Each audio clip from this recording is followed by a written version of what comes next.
digabung, ternyata memang yang tidak konsisten adalah orang tua saya. Yang satu pengennya disambung, yang satu pengennya dipisah. Gitu ya. Jadi tidak konsisten, akhirnya menyebabkan anaknya bingung, dan di sekolah juga bingung gitu waktu itu. Jadi waktu kelas 6 SD, waktu itu saya konfirmasi. Saya menulis nama saya kok berbeda gitu ya. Saya kok berbeda. Nama saya kok nggak sama, padahal data sekolah itu di data dari guru itu memberikan nama saya itu terpisah namanya, sistema dirinya dipisah. Tetapi dari data waktu itu ujian ya, data ujian itu ternyata nama saya digabung, kan membagongkan gitu ya, membingungkan.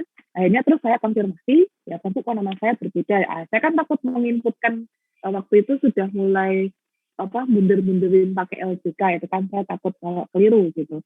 Maka saya konfirmasi, ternyata saya baru tahu bahwa nama saya itu yang saya pahami selama ini keliru gitu ya. Ya kelirunya karena memang inkonsistensi dari orang tua, di sekolah juga jadi bingung gitu ya. Jadi itu kalau saya bilang contoh inkonsistensi yang terjadi dalam hidup saya. Gitu. Maka tidak hanya di saya, tetapi di sekolah juga berbeda. Jadi data di guru itu dengan data di sekolah itu berbeda. Nah itu yang tadi saya sampaikan. Di dalam lingkup waktu itu kan saya masih mungkin komputer aja jarang ya. Komputer waktu itu masih jarang sekolah punya gitu, karena saya juga sekolah juga bukan di tempat yang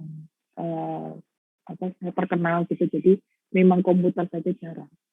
Jadi kalau saya bilang terjadi inkonsistensi waktu itu, saya masih bilang wajar.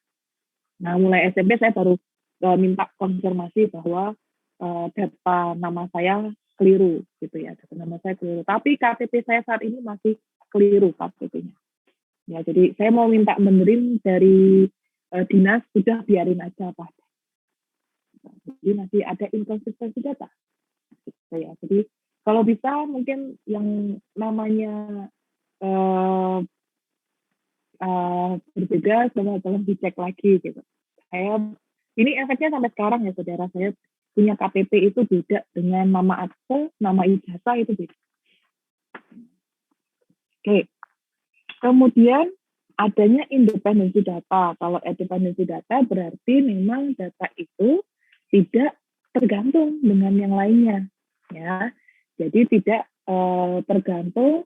Jadi bisa misalnya kalau datanya berubah, ya aplikasinya juga nggak akan berubah. Jadi yang berubah itu hanya datanya. Kalau aplikasinya dia tetap jalan, hanya yang berubah datanya. Maka terjadi independensi data. Berbeda kalau misalnya menggunakan pendekatan file. Kalau menggunakan pendekatan file, misalnya nih, tadi file keuangan dengan file SDM. Ternyata di file SDM, ya, misalnya tadinya karyawan tersebut itu sudah menikah tapi belum punya anak. Nah, tapi sering berjalan waktu, kemudian dia punya anak, diupdate mah di SDM. Nah, tetapi tidak update di bagian keuangan. Ya, maka akan terjadi perbedaan gaji nanti mungkin ya. Nah, mudahnya lagi misalnya saudara yang mungkin ngekos ya, punya alamat kan, ada yang alamat sesuai KTP, ada yang mungkin alamat domisili. Nah, mungkin ada beberapa yang sering pindah-pindah alamat gitu ya, pindah-pindah alamat.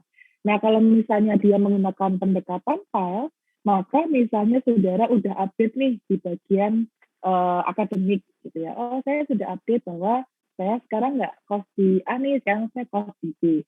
Tapi misalnya ada di bagian lain yang memang membutuhkan data mahasiswa, tapi sekarang nggak update ke bagian tersebut gitu ya. Karena ini tidak saling terintegrasi ya, maka data yang berubah hanya di akademik saja. Nah, contoh simpelnya begitu. Maka di bagian lain yang memang punya data mahasiswa akan mendapatkan data lama gitu. Jadi datanya belum yang update. Kemudian manajemen data yang terpusat, ya namanya juga manajemen data terpusat. Ini keuntungannya juga kita bisa mencari atau mendapatkan data hanya pada satu lokasi saja, satu tempat saja, itu datanya sudah terupdate. Oh, saya butuh data mahasiswa A, domisilinya sekarang di mana? Ya udah ambil itu aja. Ya. Kemudian keamanan. Nah, keamanan di sini ya perangkat lunak database management system itu memiliki sistem pengawasan yang melekat. Misalnya seperti password, kemudian membantu menjamin integritas data. Seperti kalau saudara itu adalah portal saudara, kan saudara dikasih password ya, satu dengan yang lainnya gitu ya. Nah, itu salah satu bentuk manajemen sistem. Kalau di Dikti kita sebutnya sebagai learning management system. Nah, di learning management system tersebut, saudara kan diberikan password sebagai bentuk pengawasan dan juga menjamin data masing-masing.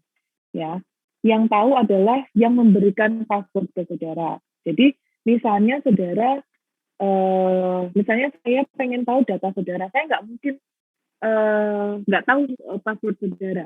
Saya nggak tahu password saudara, jadi saya nggak bisa akses data-data saudara kalau saya tidak izin satu dengan pihak terkait. Ya, kedua nanti yang mengelola database. Jadi saya nggak bisa buka-buka data saudara, bahkan saya nggak tahu portal isinya saudara seperti apa. Nah, itu adalah salah satu bentuk menjamin bagaimana integritas dari data.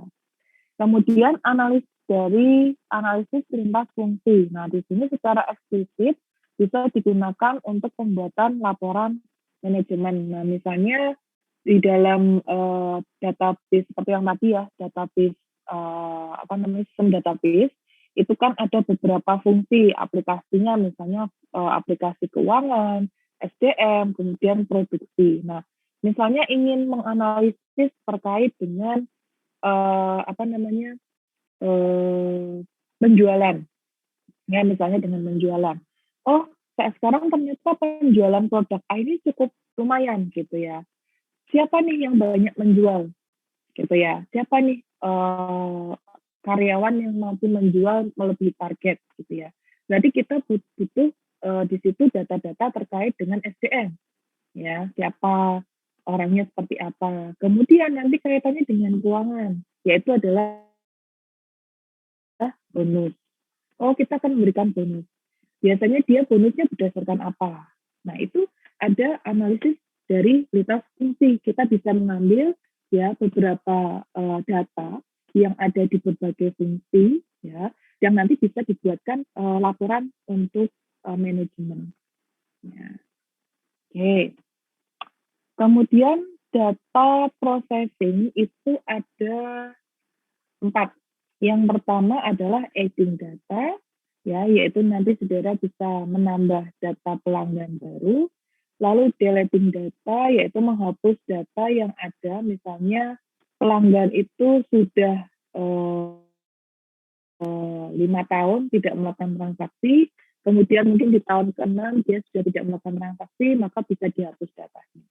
Kemudian updating data, memperbarui data, ya seperti saudara tadi, kalau misalnya yang mungkin ngekos gitu ya, pindah kos gitu, ini bisa updating data ke kampus karena ada alamat domisili. Kemudian changing data itu mengubah data, ya. Updating data itu memperbarui data, misalnya ya kalau status ya, kalau ini nggak status. Kalau changing data itu alamat, sorry. Jadi kalau updating data itu misalnya ya tadinya statusnya apa menjadi apa.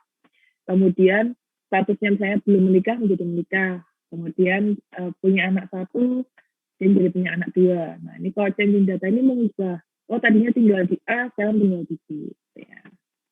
Oke, kemudian operasi pengolahan data. Ini kita masuk ke pengolahan data. Yang tadi masuk ke penyimpanan data ya. Oke, sorry tadi masuk data operasi ya. Sekarang kita masuk yang ketiga.